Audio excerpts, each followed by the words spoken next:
Assalamualaikum warahmatullahi wabarakatuh.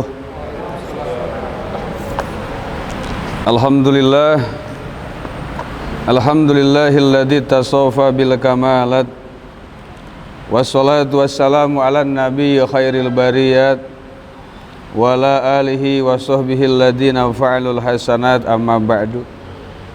Alhamdulillah, seperti biasa di minggu pertama dan ketiga kita adakan pengajian rutin membahas masalah fikih. Nah, kebetulan tema materi kita sudah sampai di, ada nggak di situ? Di Fathul Qorib, di situ halaman berapa?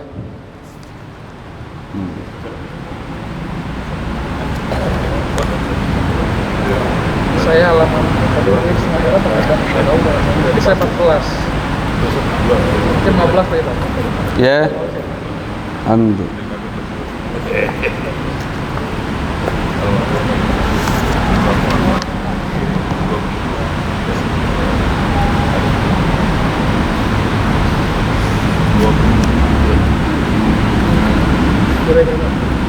Ada di situ. Ya, masuk. Kalau di sesi 14 kan? 14 ya. Ya, sunnah hayat. Sunnah hayat.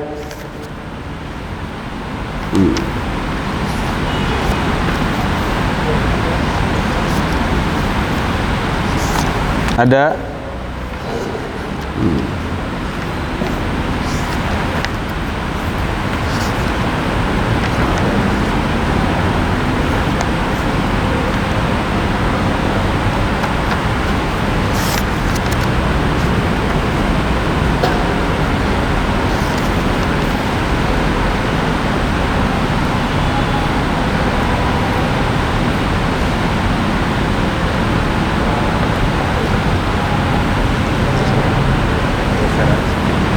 Baik.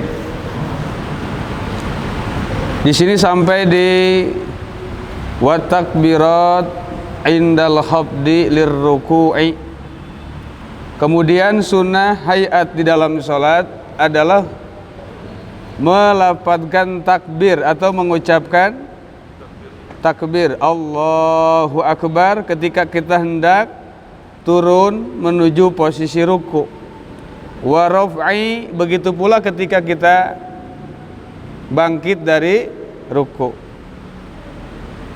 Nanti ada kalimat yang lain yaitu wa qaulu sami Allahu liman hamidah. Ini sudah dibahas kemarin. Wa qaulul musalli rabbana lakal hamdu. Ya, idzan tasoba qaiman. Ketika setelah tegak berdiri, kemudian kita mengucapkan Rabbana lakal hamd. Baik, di sini diperhatikan juga, nanti bisa dilihat di buku ini halaman 61 sampai 62. Awas, diperhatikan. Ketika kita mengucapkan tasbih saat ruku, itu posisi ruku kita sudah tenang alias sudah posisi sempurna. Jadi ketika belum sempurna, Allahu Akbar. Nah, setelah sempurna tumaninah, barulah di situ mengucapkan Subhana Rabbiyal Azim wa bihamdi. Baik, di situ halaman 62, 3 baris dari atas. Di situ ada lafaz wa bihamdi, ya ditambah wa bihamdi. Di situ dilihat ada catatan kaki 57, hadis riwayat Abu Daud dan Ibnu Majah. Jadi ketika antum melihat saudara-saudara kita yang sholat kemudian mendengar tanpa mengucapkan wa bihamdih, itu juga sah, tidak salah, betul. Subhana rabbiyal azim, subhana rabbiyal azim, subhana rabbiyal azim. Tapi di kita ditambah wa bihamdih. Ya, hadis sahih juga riwayat Imam Abu Daud dan Ibnu Majah. Dan saya kutip di kitab As-Salat wa Hukmu Tarikiha, ya, di halaman 173, Al-Imam Ibnu Qayyim Al-Jauziyah, cetakan Darul Hadis Kairo, Mesir. Situ ada. Ya, baik. Kemudian ketika bangkit dari sujud, bangkit dari ruku, mohon maaf, Allahu Akbar, sami Allahu liman hamidah. Sebelum tegak berdiri, masuk akal si Rasul selalu menganjurkan untuk selalu melakukan posisi yang benar. Jadi ketika kita belum tegak berdiri, jangan langsung meluncur sujud. Karena itu posisi kita belum tumaninah. Hatta yatma'inna qa'iman. Kemudian kita tumaninah qa'iman, tegak berdiri. Kemudian dari sujud, dari ruku melengkung. Tuh kan? Otomatis otot dan darah kita pun melengkung karena ngikutin tubuh kita. Ketika tegak berdiri, otomatis peredaran darah pun kemudian tegak berdiri. Jadi kalau masih agak bungkuk, si darah ini belum kembali normal kepada posisinya, ya kan? Masuk akal. Jadi tegak berdiri, kemudian baru Allahu Akbar, meluncur menuju sujud. Ya, hati-hati. Nanti sujud, kemarin sudah dibahas juga, meluncur sujud untuk lebih sempurna saja. Ya, di halaman 75. Ada di halaman 75. Di huruf L, sunnah turun pada lutut untuk sujud. Ada nggak? Ada situ? Ya. Baik, dalam hal ini para ulama madhab silang pendapat, berbeda pendapat. Hanafi, Maliki, Syafi'i, Hambali. Ada yang mengatakan lutut terlebih dahulu, kemudian kedua telapak tangan, dan sebaliknya. Ya, kedua pendapat ini benar karena dalam hal sunnah tidak ada harus yang disalahkan dan tidak ada yang harus ditinggalkan. Ini menurut siapa? Menurut Imam Nawawi dalam kitab Al-Majmu'. Sunnah tidak ada yang perlu disalahkan, tidak ada juga yang harus diunggulkan. Garis bawahi, agar kita selalu bijak menyikapi setiap perbedaan yang kita lihat, kita dengar, dan kita baca. Ya, sunnah tidak ada harus yang diunggulkan dan tidak ada yang harus disalahkan. Ini perkataan Imam An-Nawawi dalam kitab Al-Majmu' juz keempat halaman 477, ya, cetakan Darul Hadis Kairo. Ini. Namun di sini Imam An-Nawawi beliau berhubung bermadhab Syafi'i, maka beliau mengatakan dalam kitab Al-Majmu' tersebut, madhabuna, lihat di halaman 76, annahu yustahabbu ayyuqaddima fis sujud ar-rukbatain summal yadain summal jabhata wal anfa. Di situ ada foto gambar juga praktek, ya. Maka pendapat dalam madhab Syafi'i disunnahkan mendahulukan kedua lutut dan turun sujud, kemudian kedua tangan, kemudian dahi dan hidung. Awas, ini baru isi konteksnya saja, ya. Awal saya sudah katakan dalam madhab Syafi'i lebih utama itu mendahulukan lutut, kemudian kedua tangan. Itu pun kalau tidak ada udzur. Kalau ada udzur, ya, seperti perutnya besar atau posisinya sedang sakit udzur, entah itu ada penyakit di lutut atau penyakit di pinggang, sehingga dia tidak bisa untuk melakukan sujud dengan mengawali lutut, tetapi harus kedua tangan, itu boleh. Ya, terlepas dari kedua pendapat semua benar. Kenapa? Karena para sahabat itu pernah melihat Rasul melakukan dua hal tersebut. Dari madhab Hambali meriwayatkannya dari Imam Fulan, sampailah sahabat yang pernah melihat Rasul sujudnya mendahulukan kedua tangan. Yang diriwayatkan oleh Syafi'i berikut ulama-ulama sesudahnya meriwayatkan dari para sahabat yang kebetulan para sahabat itu melihat Rasul mendahulukan kedua lutut. Ya ini yang bijaksana pendapat Imam An-Nawawi. Sunnah itu tidak ada yang perlu disalahkan dan tidak ada yang harus benar ini, itu salah. Itu salah, ini benar, nggak bisa. Ini perkara yang sunnah. Atau semua adalah sunnah-sunnah baginda Rasulullah sallallahu alaihi wasallam. Baik, kita kembali. Jadi di sini silahkan dibaca kembali, ya. Baik yang belum punya, tadi saya sudah share juga, yang belum punya bukunya bisa dicek di e-book, ada di Google Book. Nanti klik aja salat menurut praktek yang bijak. Di situ ada salat menurut praktek yang bijak. Nanti diklik di situ, ya. Kalau mau baca-baca silahkan di situ ada. Kalau mau download juga silahkan. Nanti sedang bikin Play Store-nya juga insya Allah. Ya, nanti buku yang tahlil dan lain-lain itu nanti akan kita upload di sana. Ya, khawatir kan kita kemana-mana mungkin lupa buku nggak ke bawah. Kalau handphone pasti ke bawah. Apalagi yang selembar agak tebal dikit tuh ya. Kita kalau nggak bawa itu kayaknya nggak. Makanya ada orang yang mengatakan musyrik kalau pakai batu cincin, ya. Musyrik kalau bawa keris kemana-mana, ya bawa aja. Berarti ente juga nggak boleh bawa ATM, ente musyrik, ya kan? Kalau nggak ada ATM ente balik lagi. Kenapa? Paham nggak? Nggak ada hukum musyrik, ya.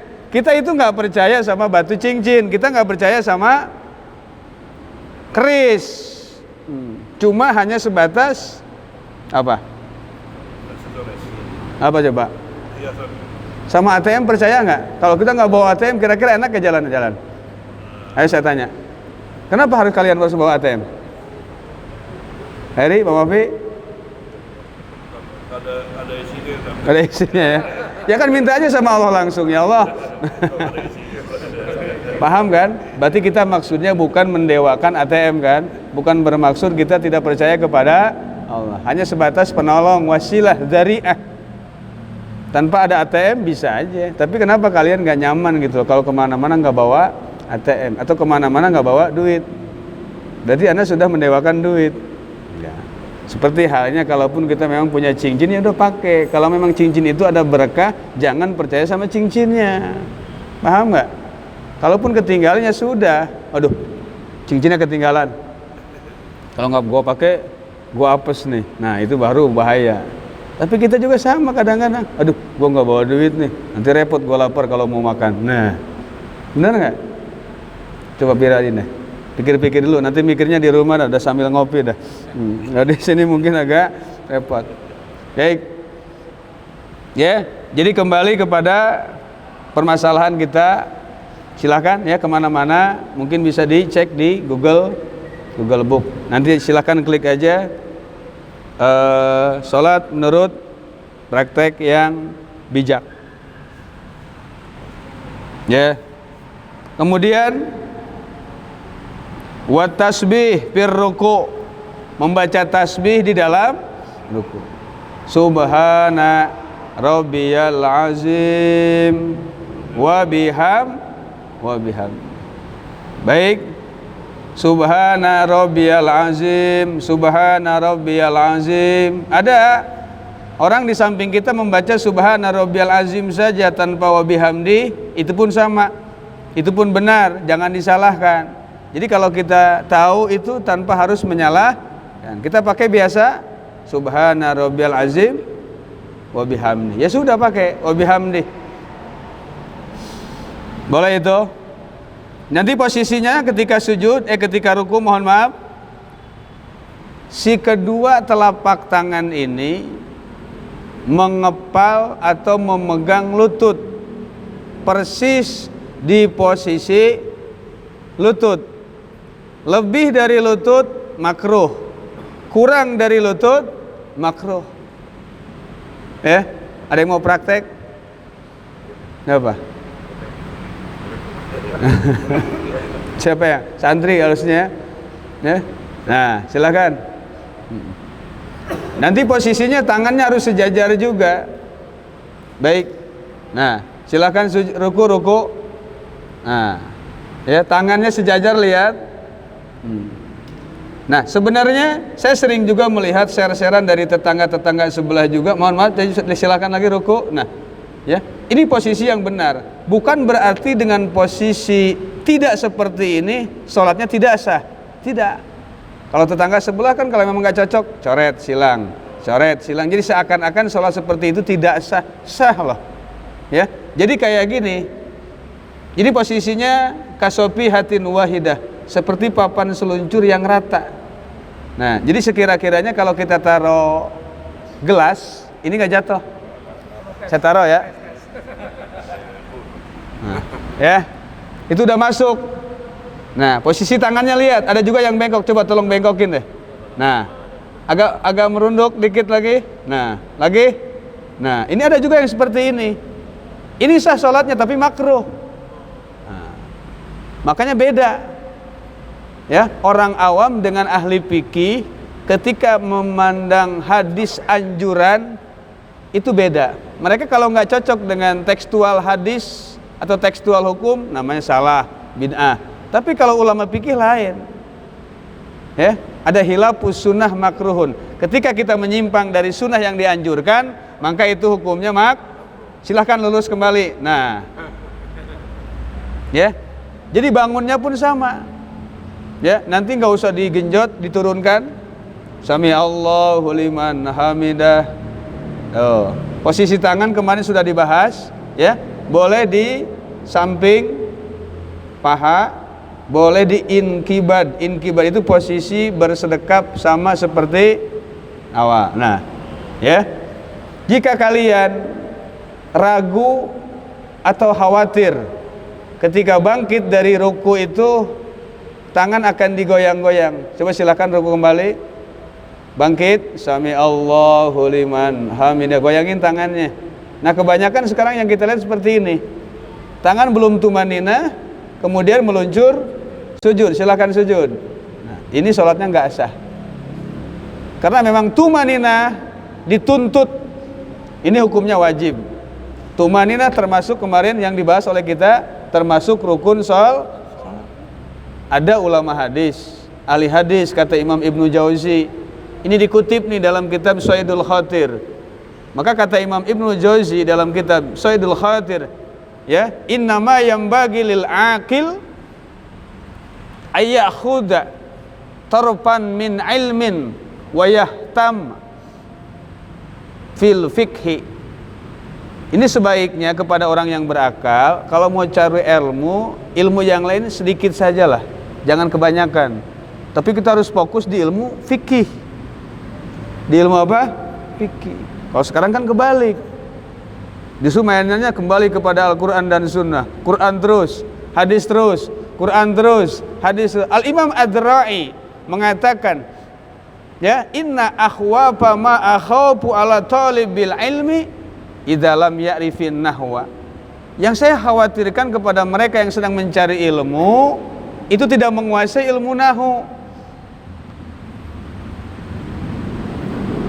Kemudian la yajuzu li ahadin ayatakallama fi kalamillah wa kalami Rasulillah hatta yakuna qalbuhu maliyan bil arabiyyah ay sarfi wan nahwi. Enggak boleh ngomong qala Rasulullah, enggak boleh qala Allah taala. Allah berfirman dalam Al-Qur'an, Rasul bersabda dalam hadisnya. Enggak boleh, kata Imam Ad-Ra'i, kalau kalian hatinya belum diisi dengan ilmu nahwu dan sorof. Nahwunya dulu benerin, sorofnya dulu benerin. Kalau sekarang kan banyak ngomongnya hadis, ngomongnya Quran. Makanya para santri itu pasti ngomongnya menurut ulama ini, menurut ulama ini, gitu kan, jadi enak. Jadi ngikutin para alim. Jadi pada hakikatnya kembali kepada Al-Quran itu tetap adalah kembali kepada alim ulama. Tuh, jadi posisi yang benar tadi sudah disebutkan juga. Hati-hati ketika bangkit, yang sering saya kelihatan, yang sering saya lihat, mereka ketika bangkit dari ruku itu posisi tangannya suka masih bergoyang, tidak tumanin. Itu wajib hukumnya tuh, bukan sunnah, wajib. Kalau memang kalian ragu atau sanksi atau khawatir goyang-goyang, silakan berdiri kembali. Lebih baik diikbad, ya, ruku. ruku lagi. Sami Allahu liman hamidah, posisi bersedekap. Nah, lebih baik begini. Dalam kitab Fathul Mu'in lebih utama seperti ini. Ketika kalian khawatir, ketika tangan digantung tergoyang-goyang. Sebelum tumanina, kalian sudah turun sujud. Itu tidak sah. Ya, sujud tadi sudah dipraktekkan, sekarang coba lutut dulu. Allahu Akbar. Ya, bangun lagi. Ya, boleh lutut dulu, boleh tangan dulu. Yang nggak boleh apa dulu? Jidat duluan. Jidat duluan nggak boleh. Kenapa? Benjol ya. Ya, baik. Itu sudah sampai. Nah di sini wa'adnal kamal bitasbih subhana rabbiyal azim wa bihamdi. Nah, wa tusanu ziyada ala salas lil munfarid. Adapun kalau kita sholatnya sendiri itu disunahkan lebih dari 3. Paham nggak? Ya, Al Imam Ghazali menganjurkan kalau sholatnya sendiri, kalau bisa baca tasbihnya sampai 27. Subhana rabbiyal a'la wa bihamdi. Subhana rabbiyal a'la. Jadi membaca tasbih itu sunnahnya paling sedikit 3 kali. Itu bagi imam yang memang makmumnya tidak ridho, gak mau lama-lama. Tapi kalau memang makmumnya ridho, seperti yang sudah saya jabarkan kemarin, mohon maaf, saya mau baca surat Al-Waqiah dalam sholat zuhur ini, ridho nggak? Ridho, kata imam, kata makmum, silahkan lanjut. Tapi kalau ada embel-embelnya, ujungnya, mau ridho nggak? Kalau saya baca surat Idza waqa'atil waqiah, surat Waqiah, ridho. Tapi kalau beres sholat kagak ada siapa-siapa, jangan nyalahin ya. Nah berarti ini nggak ridho. Dan dipatok untuk imam yang mahsurin adalah 3 kali. Tasbihnya 3 kali, sujudnya pun 3 kali. Kalau sholat sendiri boleh lebih dari 3 kali. Betulan kita lagi nggak sholat. Ini kembali kepada hadis riwayat Imam Tirmidzi, ya, kemudian dikutip oleh ulama-ulama fikih dalam kitab I'anatul Talibin, kemudian dikutip juga oleh Imam Ghazali dalam kitab Asrarus Salat wa Muhimmatuha, ya, idza amma ahadukumun nas falyukhaffif fa inna fihim ad-dha'ifa was-saqima wa dzal hajat. Kelanjutannya, wa idza shalla ahadukum bi nafsihi falyutil ma syaa. Jika kalian sholat sendiri, maka silahkan kalian panjangin tuh sholat semau kalian. Mau baca surat Amma Yatasaalun, mau baca Alif Lam Mim Sajdah, mau tasbihnya 27 kali itu boleh, ya, boleh. Tapi di sini dituntut kepada imam wayahe harus 3 kali. Kalau antum mau baca lebih dari 3 kali, sebelumnya ngomong dulu ke belakang, Mom, nanti saya ruku sama sujudnya mau lebih dari 3. Berapa Tad? Gak banyak, 27. Oke Tad, ente saat ini jadi imam, besok jangan lagi ya. Nah itu gak setuju. Keluar tuh udah. Gak bisa tuh. Gak setuju, gak bisa semau gua imam juga. Tetap harus ada aturan. Baik. Lanjutan, wat tasbih fi sujud. Membaca tasbih di dalam sujud itu pun termasuk sunat hayat. Sunat hayat. Wa adnal kamal fihi subhana rabbiyal a'la. Ya. Tuh, di sini dikatakan subhana rabbiyal a'la, tidak memakai wa bihamdi. Kalau memakai wa bihamdi boleh, itu hadis riwayat Abu Daud dan Ibnu Majah. Dikutip oleh Imam Ibnu Zawji dalam kitab As-Shalah. Ya. Dan dikutip oleh madhab-madhab ulama Syafi'i dan ulama-ulama yang lainnya. Wal akmal fi tasbihir ruku was sujud masyhur, yang lebih utama itu justru dipakai wa bihamdih. Itu yang lebih utama. Ya, semakin banyak yang kita baca, semakin banyak pula pahala yang kita dapatkan. Wa wad'ul yadain 'alal fahdain, dan menyimpan kedua tangan di atas kedua paha fil julus ketika kita sholat. Duduk di antara dua sujud. Nah, kalau duduk di antara dua sujud, silakan dipraktekkan kembali. Awas nih. Jadi kita jangan main cilang, jangan main coret, orang nggak seperti itu, janganlah. Itulah yang ngajinya cuma hadis saja, nggak ngaji fikih. Di sini termasuk dalam sunat hayat, tidak diletakkan tangan pun di atas lutut, di atas bahu, di atas paha, itu tidak batal. Ya. Sama halnya ketika kalian mengangkat tangan ketika bangkit dari ruku tadi, itu hukumnya sunnah. Riwayat Imam Ibnu Umar malah ketika sami Allahu liman hamidah, beliau tidak mengangkat tangan. Ini pun sama. Tuh, tangannya yang seperti ini yang utama ini. Coba Pak mundur sedikit, agak mundur deh. Nah, biar yang belakang kelihatan. Kelihatan nggak? Nah, ujung jemari ada di ujung lutut. Ujung jemari di ujung lutut. Mana lutut? Nah, ya. Ujung jemari di ujung lutut. Ini yang dikutip nanti oleh Imam An-Nawawi dalam kitab Majmu', Imam Ibnu Ruslan dalam kitab Zubad juga. Dan posisinya ini ketika membaca Rabbighfirli warhamni wajburni, ya. Ini posisi agak sedikit direnggangkan.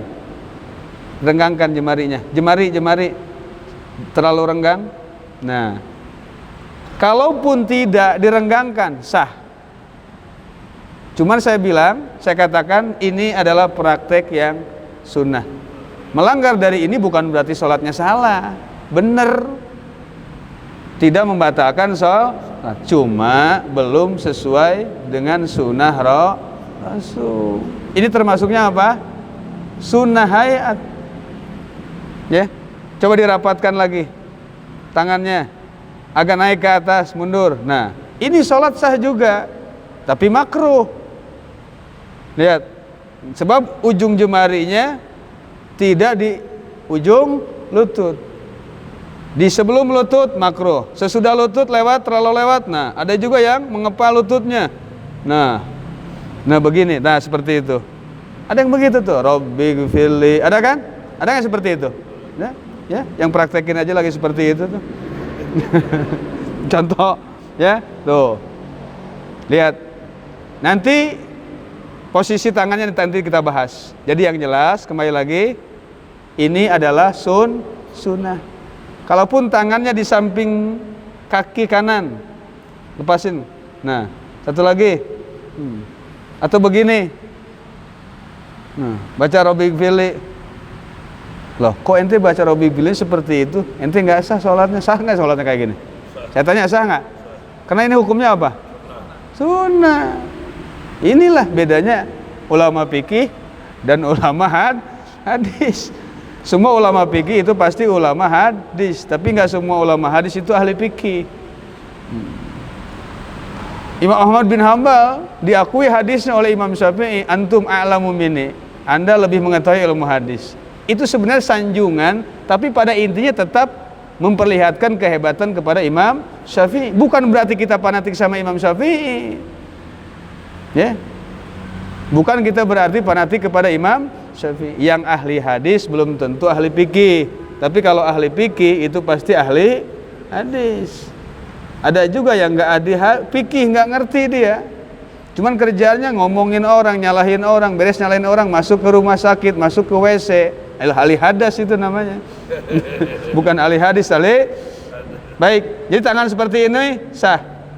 Di tangan di samping lambung kanan sah. Kaki sah. Ini cuma sunnah kok. Ujung jemari ada di ujung lutut. Posisi sedikit direnggangkan. Nah, ketika duduk di antara dua sujud. Tapi ketika sedang di tasyahud awal, posisi jemari kiri dirapatkan. Nah, posisi jemari yang kanan, lihat saya, membentuk huruf 53. Salasan wa khamsin dalam hadis riwayat Muslim. 53, ini limanya, ini 3. Tuh.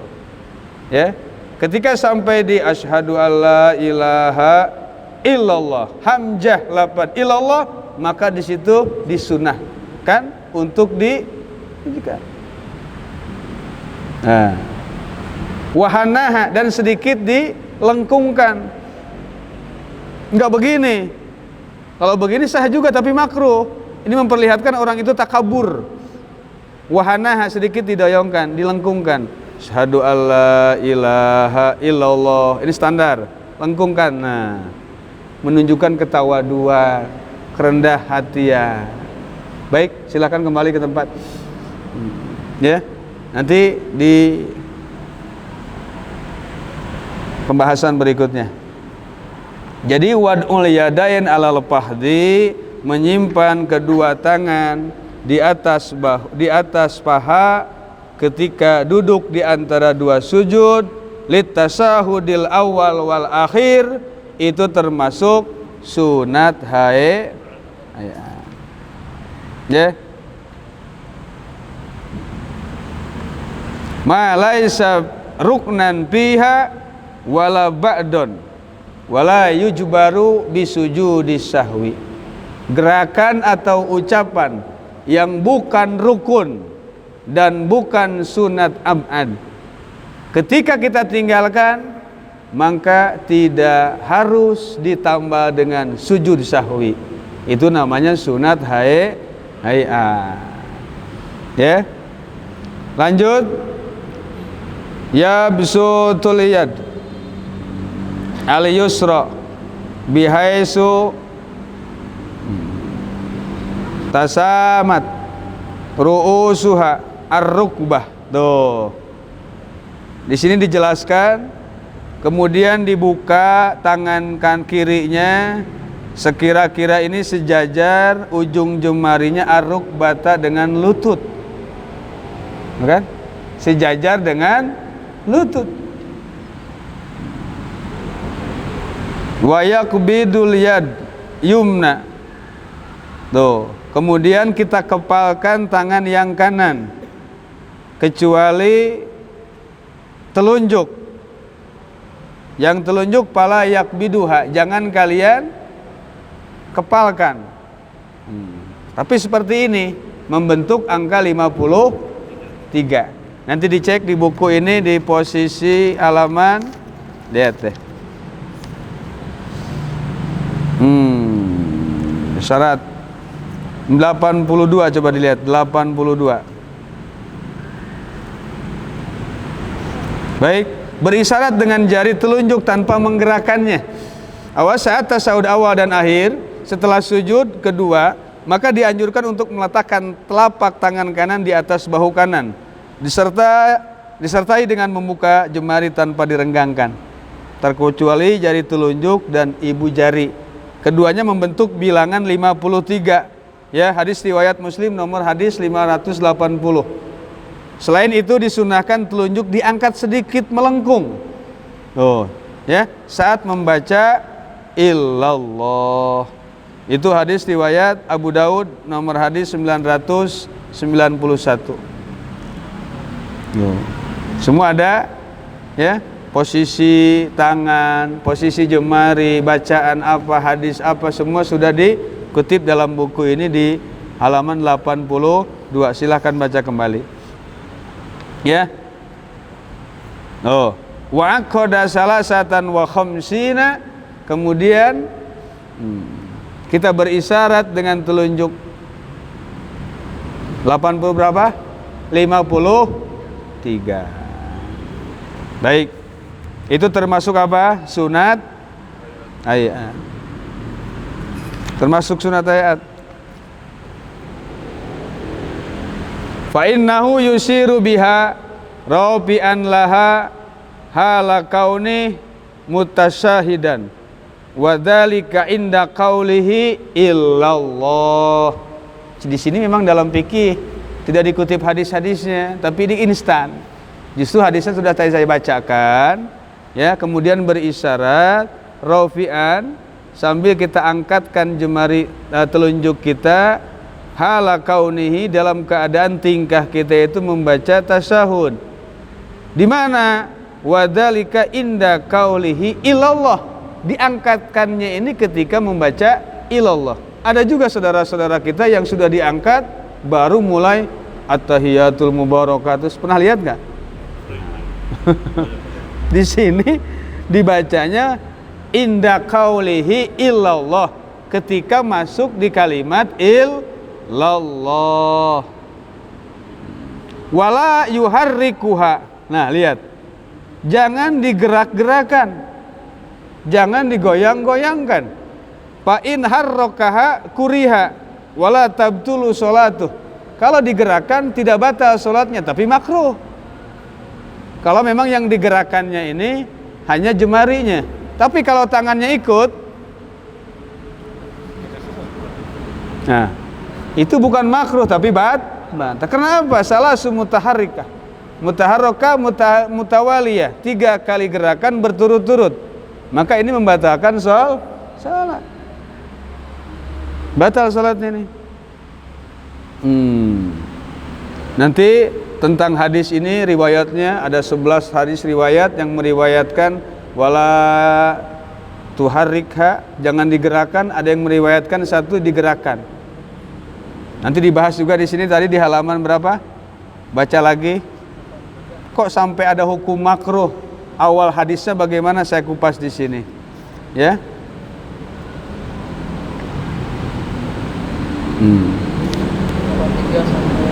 83 sampai di 88. Ya, 83 sampai di 88. Baca di situ. Ya. Gerakan. Yang 11 nanti hadis mutawatir bentrok dengan hadis Uhad, hadis 1 melawan hadis 11. 11 melawan 1. Siapa yang menang? Yang menang 11. Maka nanti yang sunnah ini yang 11, yang 1 sedikit. Namanya kil. Maka dalam kitab Hasyatani Imam Qalyubi mengatakan wakil yuharrik. Satu pendapat meriwayatkan digerakkan. Digerakkan. Tapi digerakkan di sini bukan digerak-gerakan. Pendapat ulama digerakkan itu dari mulai kalian mengepalkan ketika sampai di qaulun illallah maka gerakanlah illallah. Tuh, digerakkan begini yang dimaksud ulama, bukan digerak-gerakan terus-terus.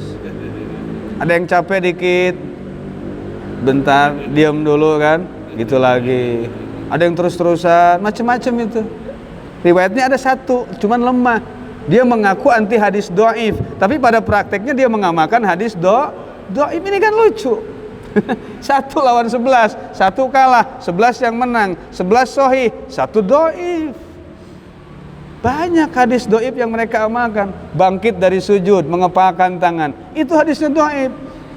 Ahli hadis Imam siapa? Ibnu Shalah, Imam Nawawi, Al-Hafidz Asqalani mengatakan hadis mengepalkan tangan la aslalah, tidak ada dari dasarnya, maudhu, palsu.